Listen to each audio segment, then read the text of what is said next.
We're interviewing all of the Gold Learning Award winners from this year's Learning Awards.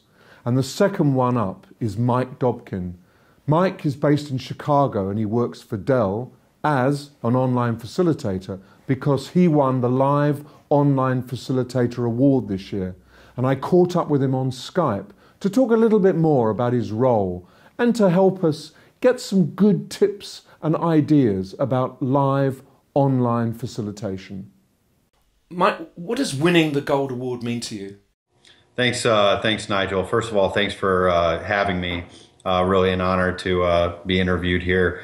So really, before I talk about what the award meant to me, I want to make it clear that while it's an individual award, it absolutely was a team effort that helped me win the award. Throughout the years, I've had a lot of really great managers and leaders. They've given me the opportunity to grow and the freedom to really try new things. I've had a lot of peers that have helped me work through challenges that we faced and test drive new technologies. And the award is really a culmination of all of those efforts. And what's special about the way Dell uses live online facilitation? So Dell is a really large organization, as everyone knows, and we have a very geographically dispersed and geographically diverse audience. So we have to use every tool in our toolkit to be able to get learning out to our salespeople. And my group in particular, we create training for our salespeople.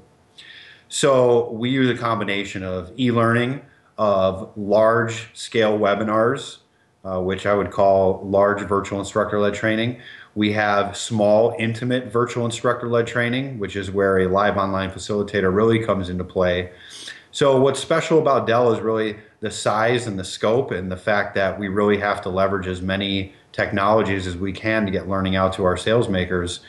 And we have to do it in an engaging way, as really everyone does, because, like with any group of learners, we lose them pretty quickly if things get boring or stale or if they're not engaged. So what if I was just starting off to be a live online facilitator, what top tip would you give me to make it engaging and interesting and not turning off the people I'm working with? So I'd say figure out what your passion is. Most people who are in L&D, they don't do it because it's just a job. They do it because they really love learning and development. So what do you love about it? Do you love standing up in front of a group of people and training?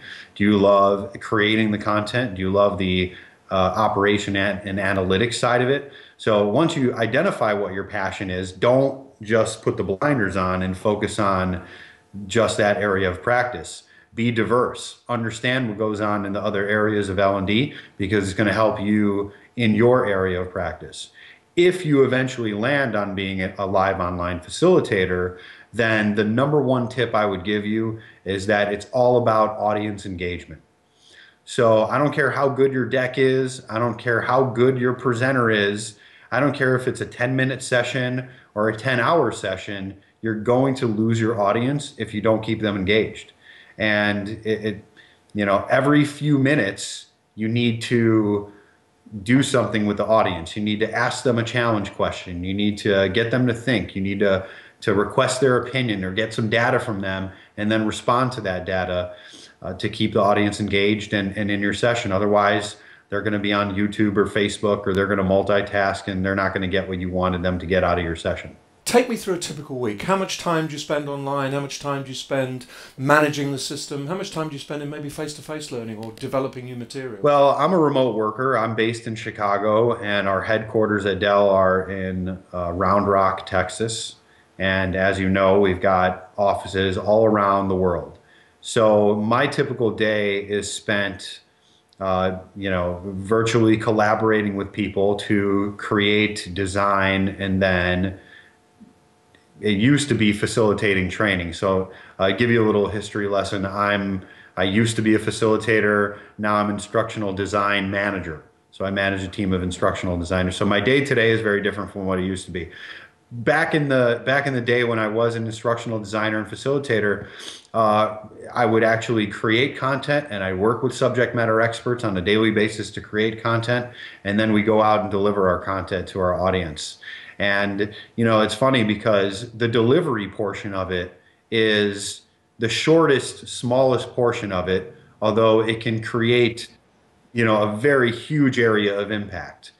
If, like I said earlier, if you design a really good piece of content and you work with the right people to get the right information into your training, and your delivery falls flat or you don't engage the audience, then you're going to lose them, and all of that work was all for naught.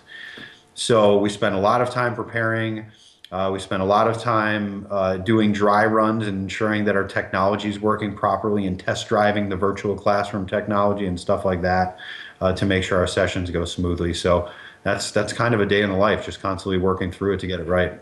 There are actually a huge number of really useful tips embedded in that as well, which I hope people will take note of. Now, where do you see it all going? So for the industry as a whole, I think that distance learning is going to become more and more important as our kind of globalized world starts to try to get skilled up into new skills and learn about new technologies. More and more people are getting access to the internet these days, especially in those emerging countries. And if they're going to become part of the global economy, they need to learn those skills. And I think that distance learning is going to be the way to do it. You can't always fly someone out there to be able to train someone on site.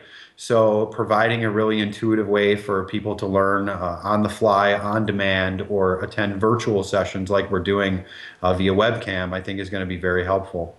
It's very exciting to be a part of. The technologies in the learning and development world are getting better. It's not always just the training that we need to do.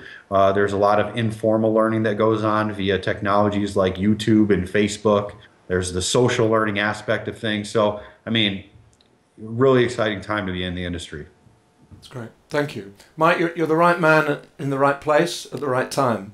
It's really good to talk to you. Thank you very much indeed for spending some time with me. And congratulations again on winning a Gold Learning Award.